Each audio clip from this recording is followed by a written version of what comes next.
한밤중 강물 속에 몸을 반쯤 담근 여자가 어린 딸의 입을 손으로 막고 있습니다. 저 멀리 강뚜기로 손전등 불빛이 흔들리며 다가옵니다.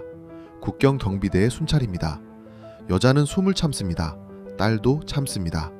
불빛이 스쳐 지나가고 나서야 여자는 참았던 숨을 토해냅니다. 이 여자는 회령에서 아이들을 가르치던 교원 순자 씨입니다. 교실에서 아이들 이름을 부르던 이 사람이 어쩌다 한밤중에 딸을 끌어안고 국경의 강물 속에 몸을 숨기게 됐을까요? 그 시작은 아주 평범한 하루였습니다. 순자 씨는 회령 인민학교에서 아이들을 가르쳤습니다. 25세 교원이 되어 10년 가까이 아이들 앞에 서온 사람이었습니다. 아침마다 교실 문을 열고 들어가서 아이들 이름을 하나하나 부르며 출석을 확인하는 게 순자 씨의 하루 시작이었습니다. 큰 학교는 아니었지만 순자 씨에게는 그 교실 안의 아이들이 세상 전부였습니다. 남편 철민 씨는 인근 공장에서 일했습니다. 두 사람 사이에는 딸 혜진이가 있었습니다. 혜진이는 그때 8살이었고 엄마를 닮아 눈이 크고 웃음이 많은 아이였습니다. 넉넉하지는 않아도 하루하루 버티며 살아가는 평범한 가정이었습니다. 순자 씨는 늘 남편에게 말했습니다. 남들처럼 큰 욕심 없다고, 그저 혜진이가 배고지 않고 자라기만 하면 된다고요. 철민 씨와는 순자 씨가 22살 때 이웃마을 결혼식에서 만났습니다. 철민 씨는 그날 순자 씨를 보고 한눈에 반했다며 그 뒤로 몇 달을 회령까지 자전거를 타고 찾아왔다고 합니다. 눈이 허벅지까지 쌓이던 날에도 철민 씨가 자전거를 끌고 대문 앞에 서 있던 걸 순자 씨는 지금도 종종 이야기합니다. 그렇게 두 사람은 이듬해 혼례를 치렀고 몇 년 뒤 혜진이가 태어났습니다. 혜진이가 태어나던 날 철민 씨는 공장일도 제쳐두고 하루 종일 순자 씨 곁을 지켰다고 합니다. 그때만 해도 두 사람은 그저 평범하게 딸 하나 낳아 알콩달콩 살아가는 미래를 그리고 있었습니다. 배급이 늦어지기 시작한 초반에는 순자 씨도 대수롭지 않게 여겼습니다. 원래도 가끔 있는 일이었으니까요. 그런데 그 늦어지는 간격이 점점 짧아졌습니다. 한 달에 한 번 늦던 것이 2번이 되고 나중에는 아예 나오지 않는 달이 생겼습니다. 남편이 다니던 공장도 사정이 어려워졌습니다. 원료가 들어오지 않아 기계가 서는 날이 늘었고 노동자들은 출근은 하되 손을 놓고 앉아있는 날이 많아졌습니다. 월급이라는 것도 이름만 남았습니다. 순자 씨네 부엌 살강 위에는 빈 그릇이 하나둘 늘어갔습니다. 그래도 순자 씨는 참을만 했습니다. 자기 식구야 옥수수 죽으로라도 버티면 됐으니까요. 정말 순자 씨를 힘들게 한 건 따로 있었습니다. 교실 안 아이들이었습니다. 그때만 해도 순자 씨는 그냥 아이들이 좀 늘어지는구나 하고 넘겼습니다. 오전 수업 시간에 꾸벅꾸벅 조는 아이가 늘었고 체육 시간에 조금만 뛰어도 주저앉는 아이들이 생겼습니다. 순자 씨는 아이들 얼굴에서 핏기가 빠지는 걸 매일 눈으로 봤습니다. 볼이 통통하던 아이가 2달 만에 광대뼈가 드러날 만큼 야위는 걸 지켜보는 일은 겪어보지 않은 사람은 모를 일이었습니다. 수업 중에 아이가 픽 쓰러지는 일이 생겼을 때 순자 씨는 놀라서 아이를 들쳐업고 교무실로 뛰었습니다. 다행히 아이는 곧 정신을 차렸습니다. 그런데 그런 일이 1번, 2번, 3번 반복되기 시작했습니다. 교무실에 가도 딱히 해줄 게 없었습니다. 약도 없고 먹일 것도 없었습니다. 순자 씨는 그때부터 도시락에 밥을 조금 더 싸서 학교에 가져가기 시작했습니다. 자기 몫을 덜어 아이들 입에 한 숟갈씩 넣어주는 일이 늘었습니다. 남편은 그런 순자 씨를 보고 아무 말도 하지 않았습니다. 대신 자기 밥그릇에 내서 밥을 조금씩 덜어 순자 씨 도시락에 얹어주곤 했습니다. 학교 차원에서도 손을 놓고 있던 건 아니었습니다. 교장은 몇 번이나 상급기관의 아이들 사정을 보고했습니다. 하지만 돌아오는 답은 늘 비슷했습니다. 다들 어렵다. 조금만 더 참으라는 말뿐이었습니다. 순자 씨는 그 말을 들을 때마다 속이 타들어갔습니다. 참으라는 말은 벌써 몇 년째 듣고 있었으니까요. 그러던 해 겨울 순자 씨네 반에 정우라는 아이가 있었습니다. 유독 눈이 맑고 그림을 잘 그리던 아이였습니다. 수업이 끝나면 늘 순자 씨 옆에 남아서 칠판에 그림을 그리다 가곤 했습니다. 정우는 특히 산과 강을 그리는 걸 좋아했습니다. 순자 씨는 그 아이가 그린 그림을 몇 장이나 교탁 서랍에 넣어두고 있었습니다. 그런 정호가 어느 날부터 학교에 나오지 않았습니다. 이틀 정도는 감기라도 걸렸나 싶어 크게 신경 쓰지 않았습니다. 그런데 사흘, 나흘이 지나도 소식이 없었습니다. 순자 씨는 수업이 끝난 뒤 정혼의 집을 찾아가 보기로 했습니다. 정혼의 집은 학교에서 걸어서 30분 거리에 있었습니다. 마당에 들어섰을 때 순자 씨는 이상하게 조용하다고 느꼈습니다. 평소라면 이맘때 밥 짓는 연기가 굴뚝에서 올라올 시간이었는데 그날은 굴뚝도 차가웠습니다. 방문을 두드려도 대답이 없었습니다. 순자 씨는 조심스레 문을 열고 안으로 들어갔습니다. 방 안에는 정호가 이불도 덮지 못한 채 누워 있었습니다. 부모는 먹을 걸 구하러 며칠째 집을 비운 상태였고 정호 혼자 그 방에 남겨져 있었던 겁니다. 순자 씨가 아이를 흔들어 깨웠을 때 정호는 이미 숨을 쉬지 않았습니다. 순자 씨는 그 자리에 주저앉아 정호를 끌어안고 한참을 소리내어 울었습니다. 방바닥 한쪽에는 정호가 그리다만 그림 한 장이 놓여 있었습니다. 산 너머로 해가 뜨는 그림이었습니다. 그날 이후로 순자 씨는 며칠 동안 교단에 서지 못했습니다. 눈을 감으면 정호의 얼굴이 떠올랐고 교실에 들어가면 정호가 앉던 빈자리가 눈에 밟혔습니다. 그런데도 순자 씨는 닭이 출근을 해야 했습니다. 다른 아이들이 여전히 그 교실에 앉아 있었으니까요. 그 뒤로 몇 달간 순자 씨는 매일 밤 같은 생각에 시달렸습니다. 자신이 가르치는 아이들 중 또 누군가 그렇게 될 수도 있다는 두려움이었습니다. 그리고 그 두려움은 곧 자기 딸 혜진이에게로 옮겨갔습니다. 혜진이도 요즘 부쩍 마른 것 같았습니다. 밥을 먹어도 배가 고프다는 말을 자주 했습니다. 순자 씨는 한동안 그 생각을 애써 눌렀습니다. 국경을 넘는다는 게 얼마나 위험한 일인지, 잡히면 어떻게 되는지 모르지 않았기 때문입니다. 이웃 마을에서 국경을 넘으려다 붙잡힌 사람들 이야기도 여러 번 들었습니다. 그래서 순자 씨는 몇 달 동안은 그저 하루하루를 버티는 쪽을 택했습니다. 도시락을 나눠주고 밤이면 혜진이를 꼭 끌어안고 자면서요. 그런데 겨울이 다시 돌아왔을 때 순자 씨네 반에서는 정호 말고도 2명의 아이가 더 학교에 나오지 못하게 됐습니다. 한 명은 병으로, 한 명은 가족을 따라 멀리 친척 집으로 갔다고 했지만 순자 씨는 그 말을 고지고대로 믿지 않았습니다. 그날 밤 순자 씨는 잠든 혜진이의 얼굴을 오래도록 들여다봤습니다. 그리고 남편에게 그동안 마음에 담아뒀던 이야기를 꺼냈습니다. 여기 계속 있다가는 언젠가 혜진이도 정호처럼 될지 모른다고요. 남편은 그 자리에서 펄쩍 뛰며 반대했습니다. 강을 넘다가 잡히면 다 같이 끝장이라고, 지금 이렇게라도 붙어있는 게 낫다고 했습니다. 그날은 그렇게 이야기가 끝났습니다. 하지만 순자 씨는 그 뒤로도 몇 번이고 같은 이야기를 꺼냈습니다. 화를 내던 남편도 시간이 지나면서 조금씩 흔들리기 시작했습니다. 공장 사정은 나아질 기미가 보이지 않았고 혜진이는 여전히 자주 배고프다는 말을 했습니다. 결국 몇 주에 걸친 대화 끝에 두 사람은 순자 씨가 먼저 혜진이를 데리고 강을 건너고 남편은 형편을 봐서 뒤따라오기로 결정했습니다. 결정을 내렸다고 해서 바로 떠날 수 있는 건 아니었습니다. 순자 씨는 은밀히 사람을 수소문했습니다.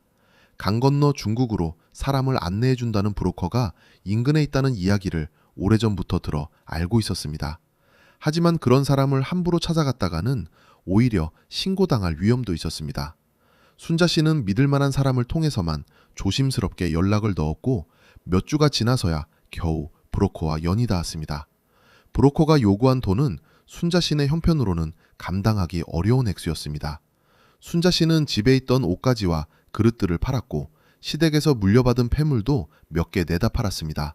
그렇게 몇 달에 걸쳐 겨우 돈을 모았습니다.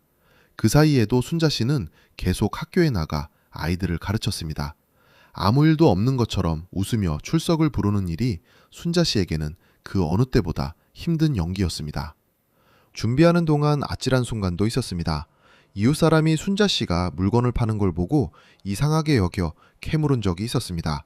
순자 씨는 딸아이 학용품을 사려고 그런다며 둘러댔고 다행히 별 의심 없이 넘어갔습니다. 하지만 그날 이후로 순자 씨는 더욱 조심스러워졌습니다. 떠나기로 한 날 밤 순자 씨는 짐을 거의 챙기지 못했습니다. 혹시라도 눈에 띌까 두려워 혜진이 옷 몇 벌과 삶은 옥수수 몇 개만 보따리에 쌌습니다. 마당은 나서기 전 순자 씨는 잠시 걸음을 멈추고 뒤를 돌아봤습니다. 10년 넘게 산 집이었습니다. 아이들과 웃고 울던 교실도 떠올랐습니다. 순자 씨는 그 모든 것에 마지막 인사를 하듯 한참을 서 있었습니다. 브로커를 따라 도착한 곳은 두만강이 내려다 보이는 야산이었습니다. 어둠 속에서 강물 소리만 들렸습니다. 브로커는 지금부터 소리를 내면 절대 안 된다고 몇 번이나 당부했습니다. 순자 씨는 혜진이 입을 손으로 살며시 막고 강을 따라 걷기 시작했습니다. 강물은 생각보다 훨씬 차가웠습니다. 발을 담그는 순간 온몸에 소름이 돋았습니다.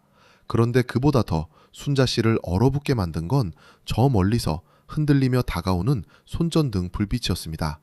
국경정비대의 순찰이었습니다. 순자 씨는 혜진이를 꼭 끌어안고 얕은 물속에 몸을 웅크렸습니다. 숨소리 하나까지 참으며 그 불빛이 지나가기만을 기다렸습니다. 시간이 얼마나 지났는지도 모른 채 마침내 불빛은 다른 방향으로 사라졌습니다.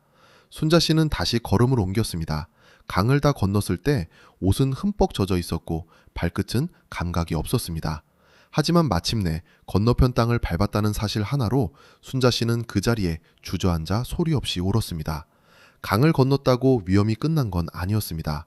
오히려 진짜 시련은 그때부터 시작이었습니다. 중국 땅에 발을 들인 순자 씨를 기다리고 있던 건 낯설고 삭막한 현실이었습니다. 브로커는 애초 약속과 달리 순자 씨를 외딴 농가에 맡겨두고는 연락을 끊었습니다.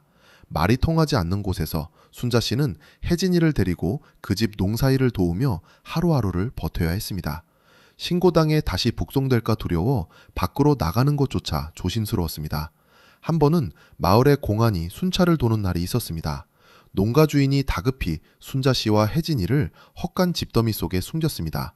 두 사람은 몇 시간을 그 안에서 숨죽이고 기다렸습니다.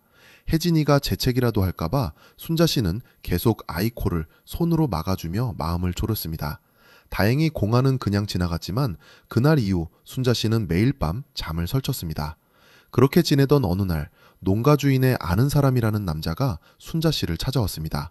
남자는 순자 씨더러 여기서 이렇게 숨어 지내는 것보다 자기가 아는 한족 남자와 혼인하는 게 어떻겠냐고 넌지시 말을 건넸습니다. 그러면 신분도 안전해지고 먹고 사는 것도 해결된다는 것이었습니다. 순자 씨는 그 말이 무슨 뜻인지 바로 알아챘습니다. 이미 그렇게 팔려가듯 혼인해서 끌려간 여성들 이야기를 브로커를 통해 들은 적이 있었기 때문입니다. 순자 씨는 남편이 곧 뒤따라올 거라며 완강히 거절했습니다.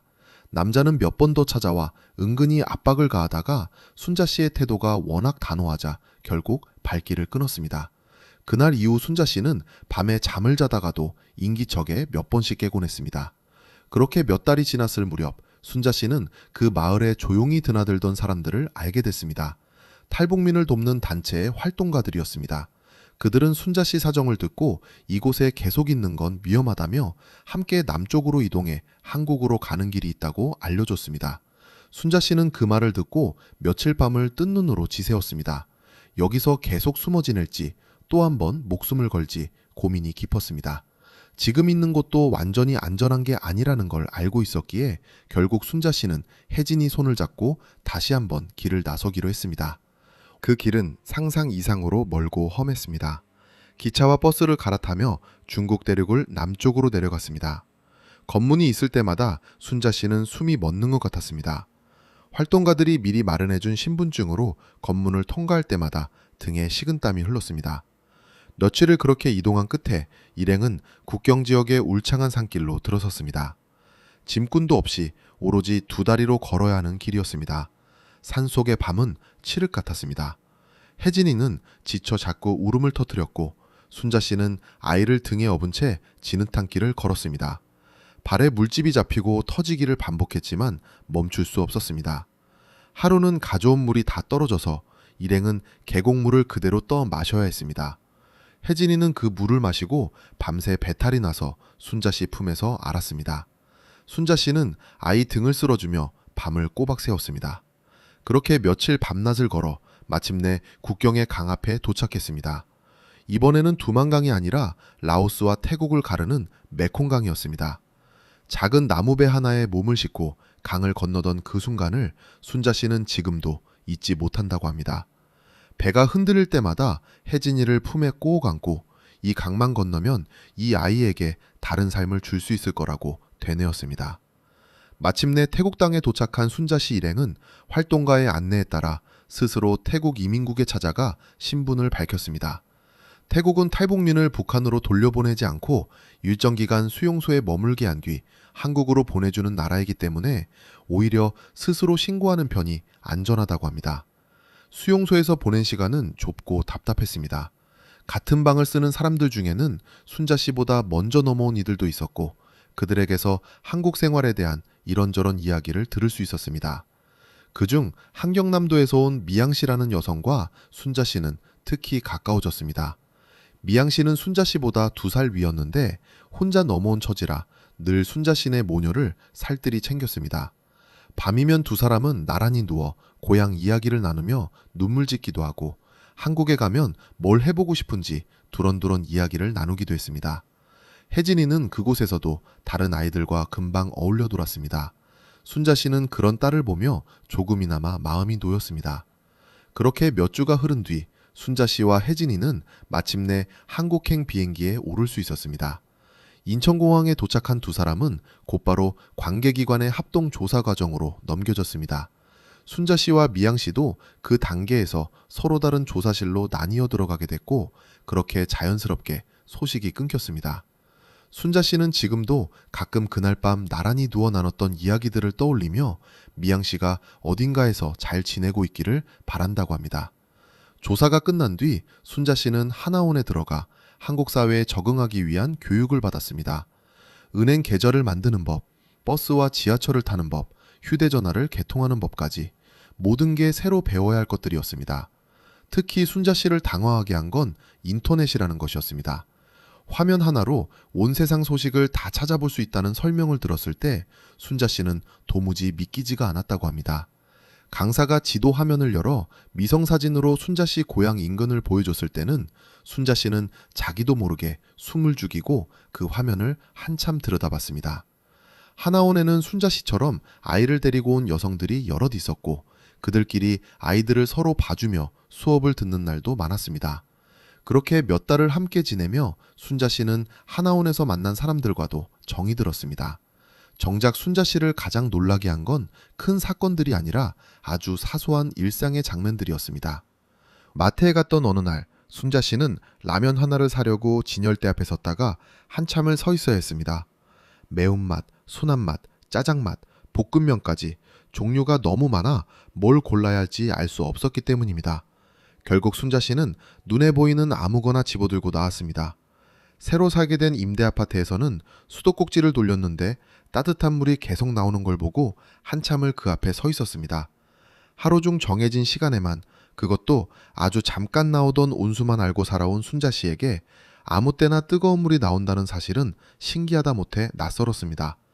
지하철을 탔을 때는 사람들이 다 어디로 저렇게 바쁘게 가는지 몰라 두리번거리다 내려야 할 역을 지나친 적도 있었습니다. 병원에 갔을 때는 접수처 앞에서 무얼 어떻게 해야 하는지 몰라 한참을 서성이다 옆에 있던 어느 어르신이 순자 씨 사정을 눈치채고 대신 접수를 도와준 적도 있었습니다. 순자 씨는 그 작은 친절에 눈물이 핑 돌았다고 합니다. 동네 쓰레기 분리수거장 앞에서도 순자 씨는 한참을 서 있어야 했습니다. 플라스틱과 비닐과 종이를 이렇게까지 나눠서 버려야 하는지 몰랐던 순자 씨는 며칠 동안은 그냥 봉투 하나에 다 담아내놨다가 관리소 아저씨한테 한 소리를 듣기도 했습니다. 그 뒤로는 며칠 동안 옆집 아주머니를 붙잡고 이건 어디에 버리느냐고 하나하나 물어봤다고 합니다. 택배라는 것도 순자 씨에게는 신기한 물건이었습니다. 밤늦게 휴대전화로 몇 번 눌러 물건을 주문했더니 다음날 아침 현관 앞에 그 물건이 놓여있는 걸 보고 순자 씨는 한참을 어리둥절해했습니다. 얼굴 한번 보지 않은 사람이 이렇게 필요한 걸 척척 가져다 준다는 사실이 순자 씨에게는 그 어떤 설명보다 이 사회가 돌아가는 방식을 실감하게 해준 일이었다고 합니다. 하나센터를 통해 고향이 비슷한 사람들을 찾아준다는 프로그램이 있다는 걸 알게 됐을 때 순자 씨는 혹시나 하는 마음으로 신청서를 냈습니다. 큰 기대는 하지 않았지만 그래도 회령 쪽 소식을 아는 사람이 있을까 싶어서였습니다. 결과를 기다리는 동안 순자 씨는 매일 밤 휴대전화를 손에 쥐고 잠들었다고 합니다.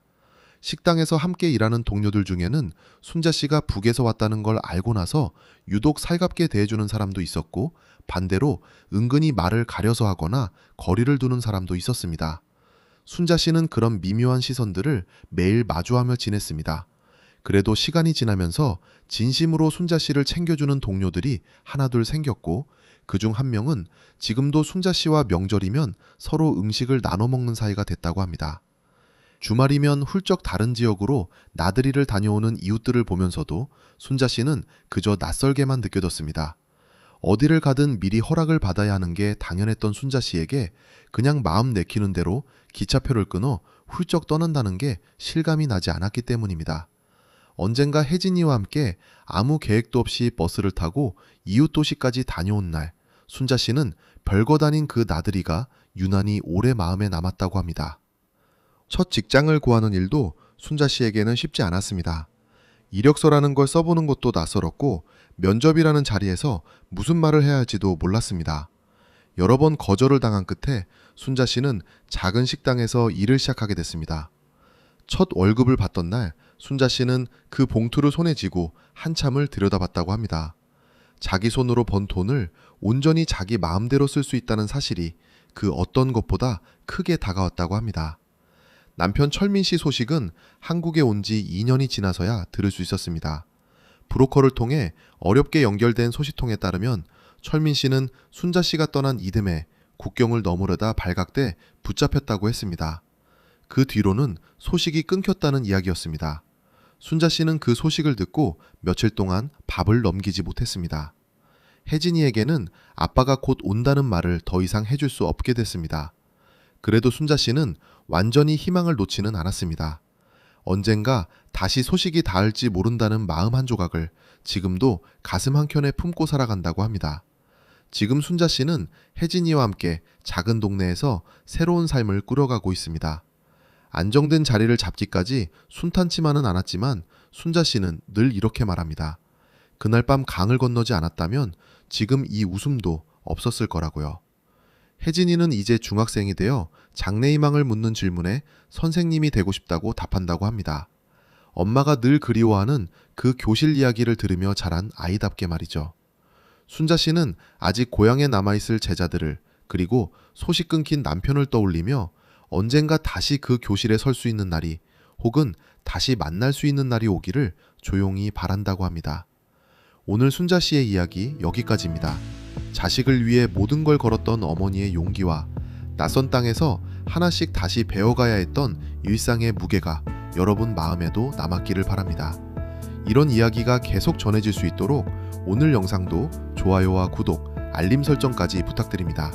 댓글로 여러분 생각도 편하게 남겨주시면 하나하나 소중히 읽어보겠습니다. 다음 시간에는 또 다른 사연으로 찾아뵙겠습니다. 늘 건강하시고 오늘도 시청해주셔서 감사합니다. 평양사연이었습니다.